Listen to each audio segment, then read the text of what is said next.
The movie Eternal Sunshine of the Spotless Mind features a man who tries to have his memory erased via a sci-fi contraption, but you can actually do it at home. And then we take a look at an urban legend that is spread around all over the world. But the origins of it are frighteningly real. Today on Dead Rabbit Radio.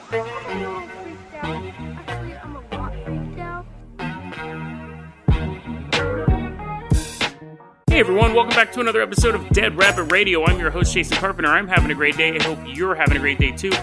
Don't have a lot of time to record this episode. I actually have to go do some grocery shopping for one of my jobs. Have to run out, go do grocery shopping, then run off to another job, and then come back to this other job. It is the plight of someone who works 3 part-time jobs, but what are you going to do? And I got to put out a daily podcast, so you just kind of got to bite down. It didn't help that I spent the last half hour listening to Kimbra songs. I've never really listened to her before. I've always thought she was pretty cute. She was in that Gautier song. And I was like, oh, she actually has some pretty good music. So I've been getting all that. I walk a lot, so I need as much music as I can. So I was listening to a bunch of her songs and downloading them and all that. But anyway, so for the rest of the day, I'll be listening to Kimbra and walking around doing grocery shopping, running errands, and so on and so forth. But before I do all that, I got to cover 2 stories for you guys. So the first story we're going to look at, I said in the intro, so there's that movie called Eternal Sunshine of the Spotless Mind starring Jim Carrey and Kate Winslet, and I think Frodo is in it too. But I didn't like that movie. I wasn't a huge fan of it. I heard a lot of hype about it. It was really, I think you could almost that movie was proto-hipster movie. I think it kind of preceded the hipster movement. But I ended up watching it, and I shut it off halfway through. I just wasn't that entertained by it. And I appreciate Jim Carrey's early stuff.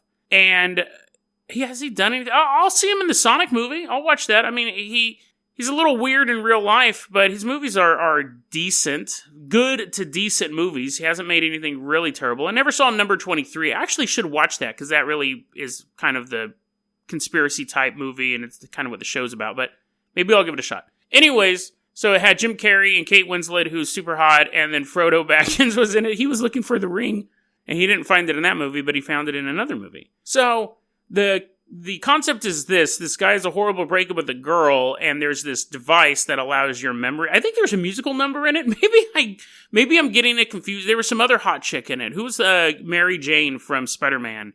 She was also a cheerleader in Bring It On. My depth of movie knowledge is what the actors have been in before. So I'm like, oh, it's the movie starring The Mask and Rose from Titanic. They meet Frodo and Mary Jane Watson, and they go on this crazy adventure and get their minds erased. This machine allows you to erase your mind. The only interesting thing about the movie is that, would you want to have memories erased? Would you want bad memories to be erased? You know, one of the weird things, I know I'm digressing here, but one of the weird things about dying and going to heaven, I've always felt, is that you're supposed to go to heaven and you're at total peace and joy, but part of what's informed me, part of what's created me as a human is my bad memories, is the sorrow I've gone through, and I feel like that is baked into the cake that is Jason Carpenter. So, can you take out the bad memories and still be the same person? Or would you want to take out the bad memories knowing that you wouldn't even remember the good stuff? But as much as that is a sci-fi / philosophical argument, you can actually do it at home. Here's a disclaimer. Don't do this.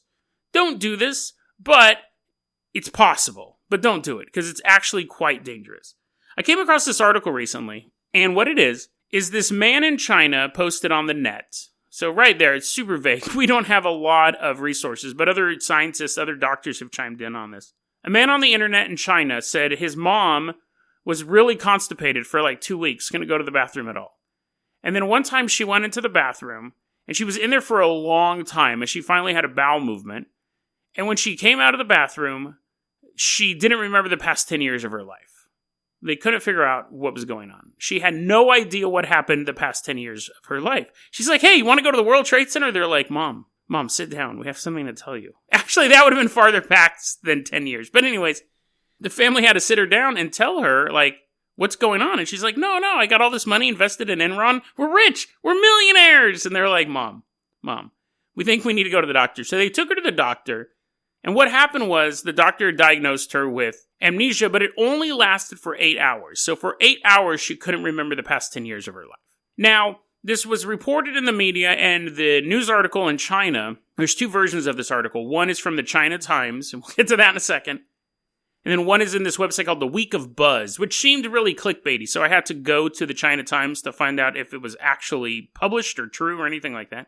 And in the China Times, they quoted this neurosurgeon who says, yes, it is possible, because when you're having a big bowel movement, you can actually start to cut off blood flow to your jugular vein, which will interfere with your brain, which you're not getting enough blood flow to your brain, so it will begin to wipe out memories if the bowel movement is big enough. So yes, it is possible, and it does happen. It's not incredibly common, but it does happen. I had a cousin one day her husband came home, and she was laying on the floor, and she thought she was still in high school. She didn't remember anything. And they never could, and after about a year or two, she regained her memories, but she ended up going to the doctor, and the doctor's like, we don't know what it is, but she appears to have lost her memory. Now, there were people in the family who thought she was faking it. I actually ran into her shortly after this happened, and I remember looking at her, and she looked different. There was something about her eyes. I don't think she's faking it, because just by looking in her eyes, you could tell there was something different about her. Now, she might have just suffered mild brain damage. She may have made the whole thing up, but I think she probably did suffer some mild brain damage, and she actually did lose her memory. But I don't know if she was super constipated before that. They just found her on the floor. So let's go to the China. So it is a legit thing. It actually can happen to people. But now this next segment you might think is a little culturally insensitive, but the next story we're going to cover is quite grim. So I figured let's pack as many as funny moments into this next couple minutes, because what we're going to get into is pretty dark. So I go to the China Times. Now, I have to run the translate option, obviously, because I don't speak Chinese. Now, I actually do have a lot of Chinese members of my family. A lot of members of my family, my stepmom and my stepbrother and sisters and stuff like that, are Chinese. Step-grandpa, all that stuff. Are there such a thing as a step-grandpa? Or at a certain point, you just go, it's my grandpa. But anyways, I have a lot of family members who are from China. So I don't speak Chinese myself. They probably could. But the translation errors when I'm running this translate, and I don't get these a lot when I'm running translation from English to like on Spanish websites, which I have to go to a lot.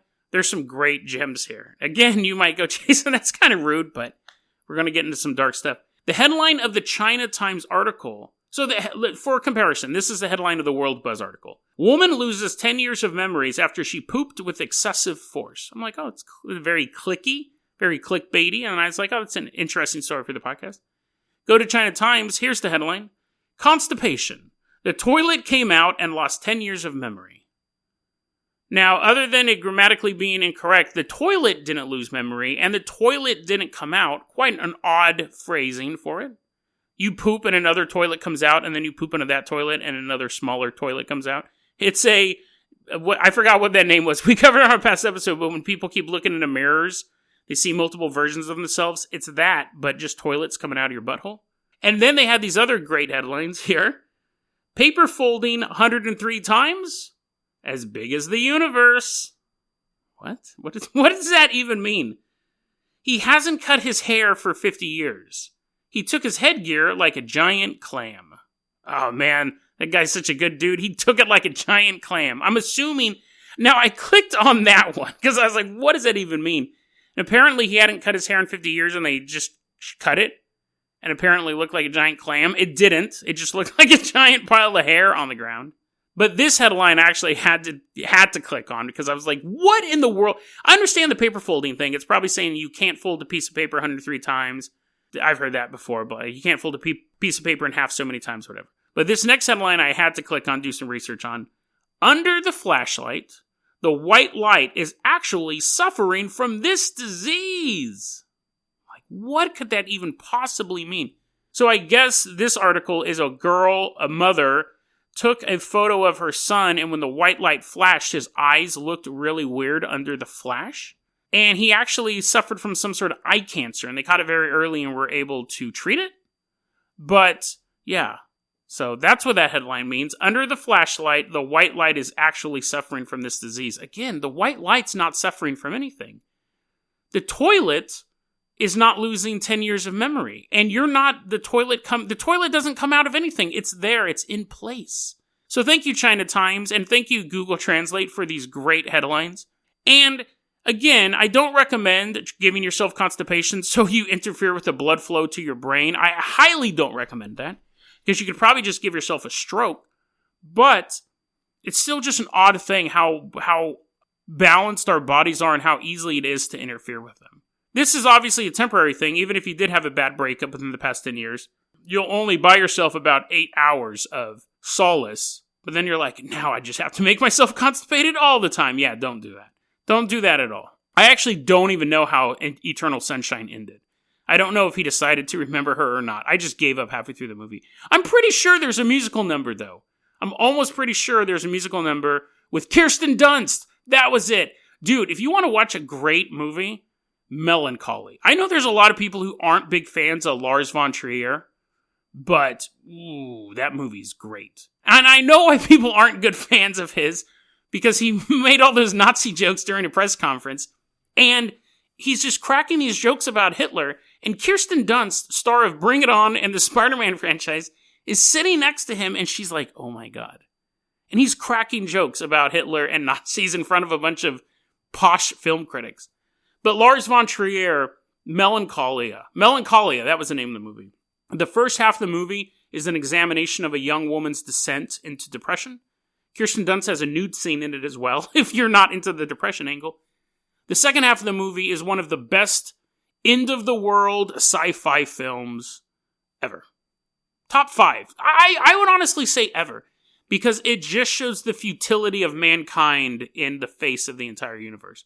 And I remember reading an article about Melancholia, and Lars von Trier goes, that's one of my least favorite movies. It's one of my least favorite movies. One, because I was going through terrible depression while I was watching it, hence the point of the movie. And he goes, 2, it's too good. He goes, I like my movies to have lots of flaws in them. I like my movies to have mistakes in them. He goes, and I used a lot of tripods in this film, and I just don't like the way it came out. Beautiful movie. Very, very tragic film. And I've told people too, just skip the first hour if you're not into the examination of depression and loss. And I don't even think she loses anything. I think she's just going through a chemical depression. I go, if you're not into that, the first hour is pretty slow. I loved it, but I love all of his stuff. And this is my last thing I'm going to talk about this.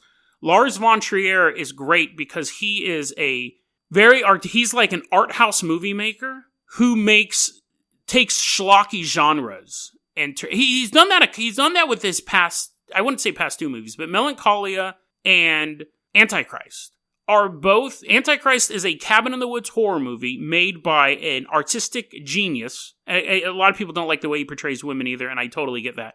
But it is a art house take on a straight to DVD horror movie. It's brilliant. It's a man and a woman in a cabin in the woods. Absolutely terrifying film. Very, very grotesque. William Dafoe was in that one. Love that movie. And then Melancholia is basically Armageddon made by an amazing filmmaker. Not whoever made Armageddon. I think that might have been Michael Bay or Jerry Bruckheimer. But he picks these genres that normally aren't touched by the artsy community and makes these crazy films. I would love to see him do an action film. I would love to see him get Scott Adkins and Jean-Claude Van Damme and do an artistic take on a action film. Actually, his last movie was The House That Jack Built, which I haven't seen yet, but it is a serial killer film done in an art house way. I've seen clips from it, and it's quite ridiculous, but it's that same type of thing. So hats off to you, Lars von Trier, and hats off to my audience, half of my audience that left because they absolutely hate that person. But I like him. Dogville, great movie. So anyways, let's go ahead and move on. Dogville's amazing, actually. But let's go ahead and move on. I never saw the sequel. Let's go ahead and move on to our next story. So there is this old urban legend. It's probably one of the biggest urban legends, really. You have Bloody Mary, which is probably the top one. But the second urban legend is the babysitter in the house. And the story is this. She's at home babysitting the kid. There's a lot of versions of this, but really the main one that I always heard was there's a babysitter at home babysitting 2 kids. A kid, whatever. It doesn't matter how many kids there are. They're basically cannon fodder for this story. And this babysitter is in this house, and she's getting crank calls to her phone, and then she calls up the police, and she says, can you track the phone call? And then the cops call her back and say, we tracked the phone call's coming from within the house. And then the version I heard was then she went, this totally disturbed me as a kid. I think I first heard this when I was like 8 or 9.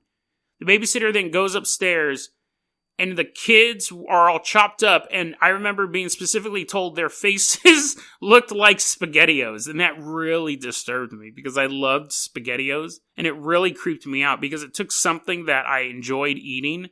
And for the longest time when I looked at a bowl of SpaghettiOs, I just would see like chopped up people. Because SpaghettiOs, not just SpaghettiOs, but SpaghettiOs with hot dogs in them is very specific.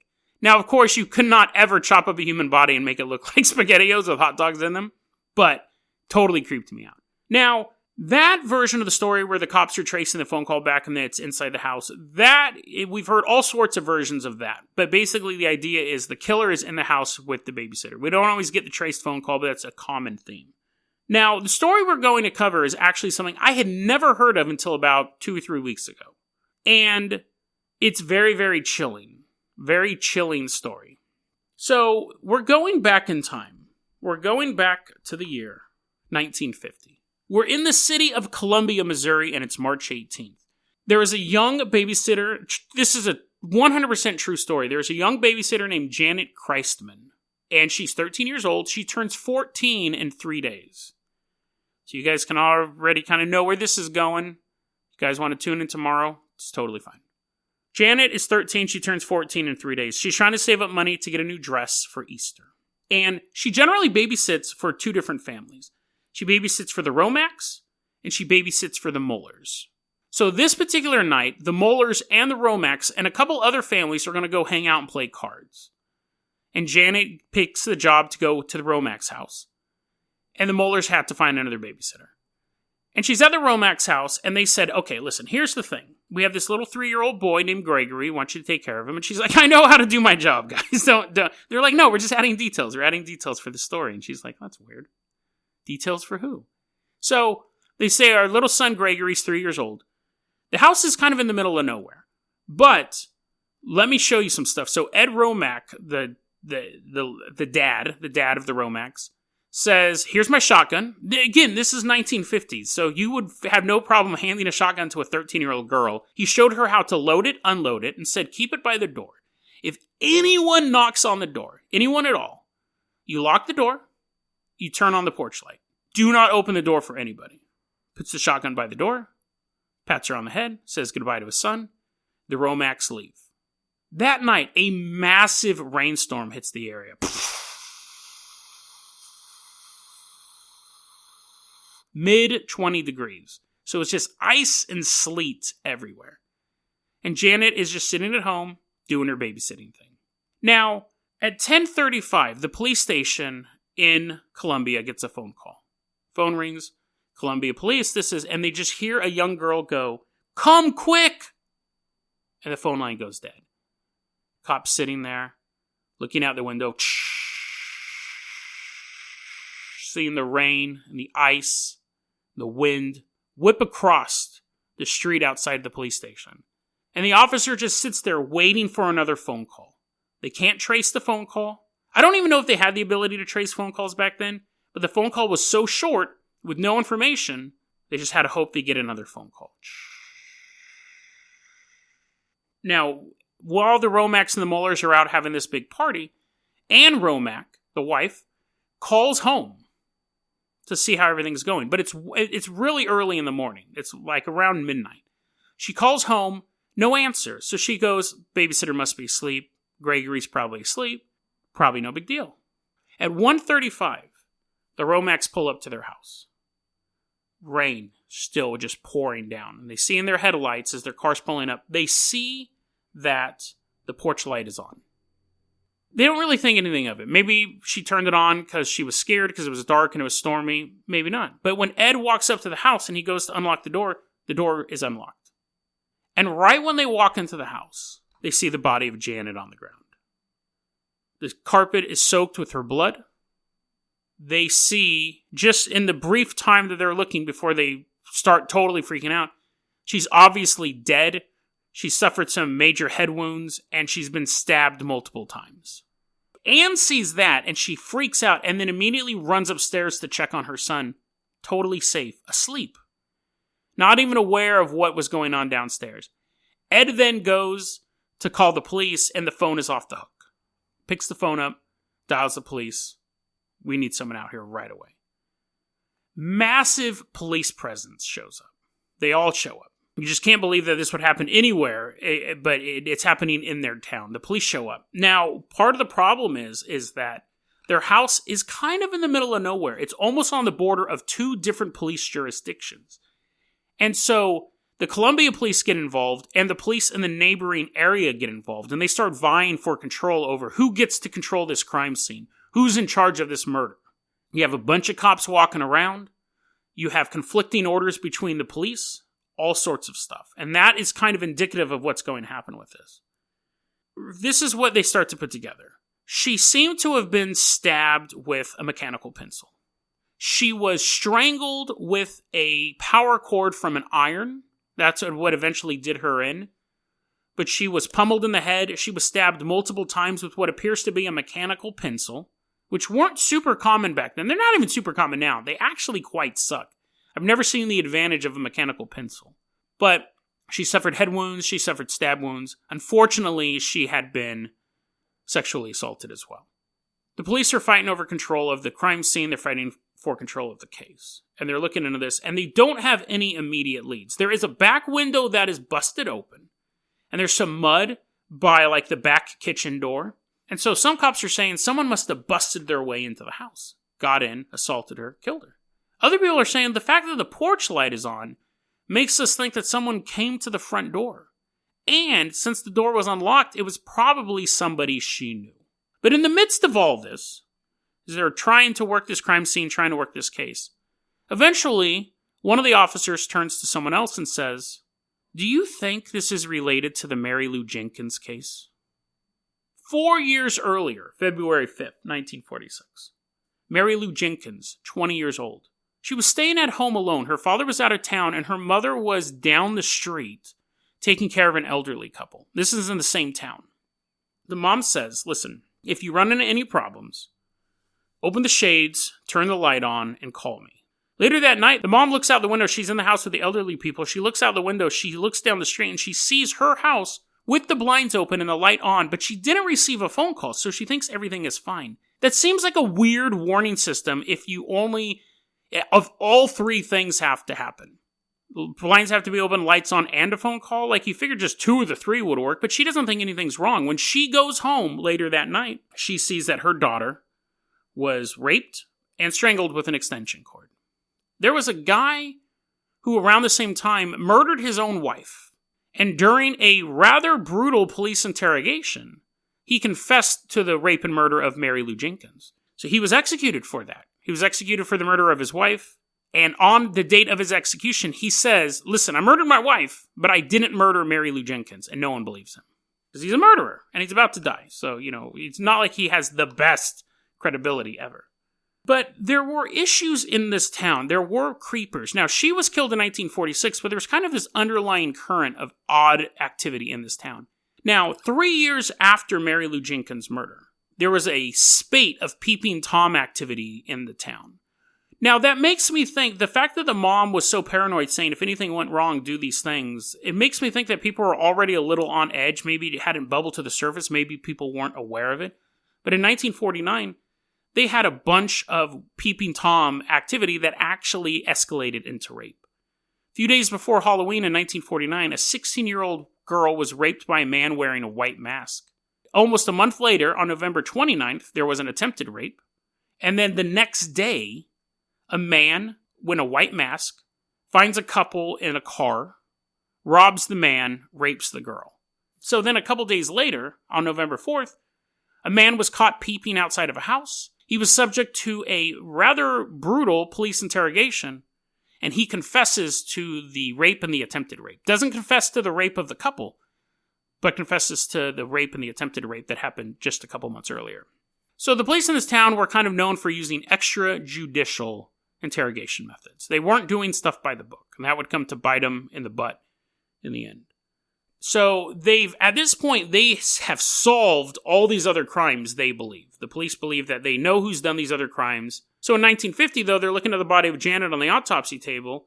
It appears she's been stabbed with a mechanical pencil several times. And so then the police are discussing it and they go, do you know anyone who uses a mechanical pencil? And the answer is yes. Yes, I do know of someone who's using a mechanical pencil. And not only do I know someone who often uses a mechanical pencil, they know Janett. In fact, Janett is one of their babysitters. Robert Mueller, which is a bizarre name that this hasn't popped up more often because Robert Mueller is now such a famous name, but Robert Mueller was a tailor in town, a very, very successful man. He was always known to carry a mechanical pencil. Now, that's not enough to make you a suspect, but he was also known to have lewd conversations about young girls.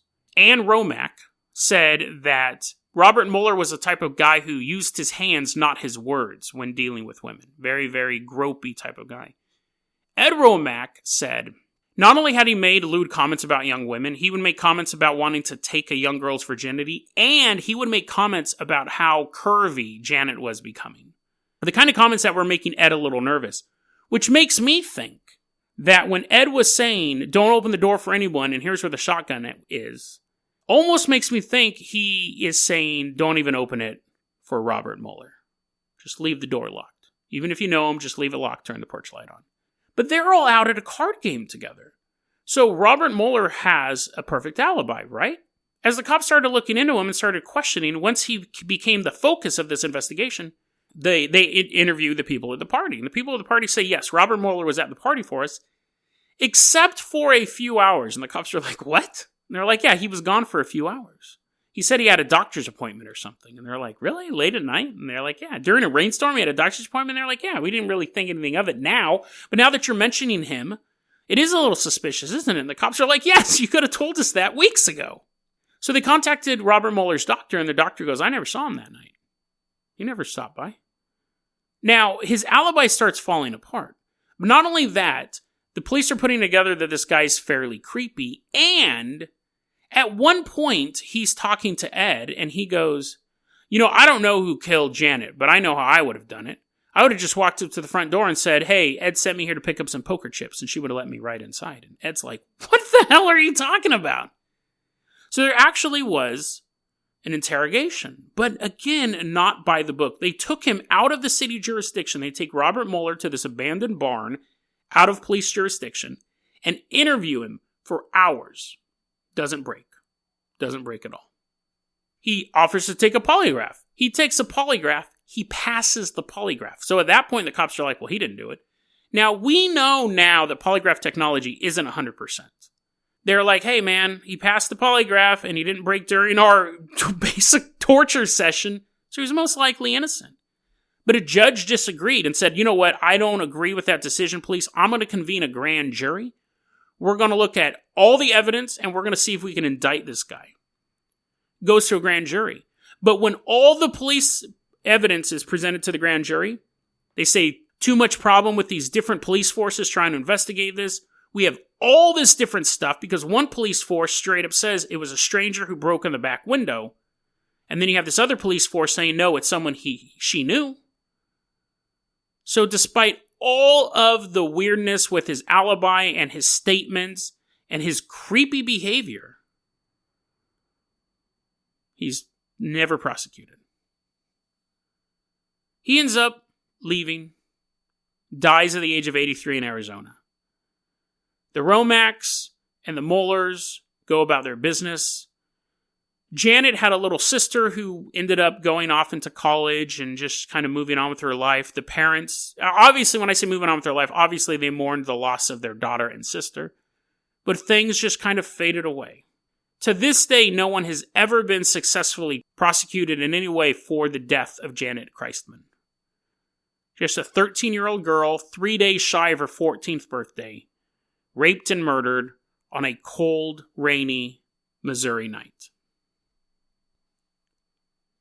It doesn't have all of the extra creepy details that the urban legend has. But the idea of a lone babysitter, a young woman trapped in a house, being confronted with the ultimate evil, is creepy enough. Whoever did this got away with it. Whoever did this most likely was responsible for the other crimes. And because of the way the police were interacting with these suspects in the past, people were confessing most likely to crimes they did not commit. The guy who was convicted of Mary Lou Jenkins was a murderer. The guy who was peeping outside the window was a peeping Tom. But was he a rapist? Were all of these crimes connected? Nobody knows. And I don't really know if anyone really cares. You think this story would still be floating around out there as one of the big unsolved cases. But it's not. It's been swept away into a sea of unsolved mysteries. What really happened that cold, rainy night?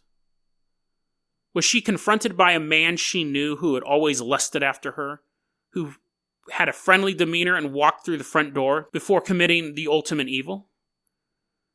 Or was it a stranger skulking about the house who saw a young girl alone and decided to do something truly despicable? Either way, that person went on with their lives. Someone truly evil continued to live, function, and walk among the rest of the world. And that is scarier than any urban legend. DeadRabbitRadio@gmail.com is going to be our email address. You can also hit us up at Facebook.com/DeadRabbitRadio. Twitter is @JasonOCarpenter. Dead Rabbit Radio is the daily paranormal conspiracy and true crime podcast. You don't have to listen to it every day, but I'm glad you listened to it today. Have a great one.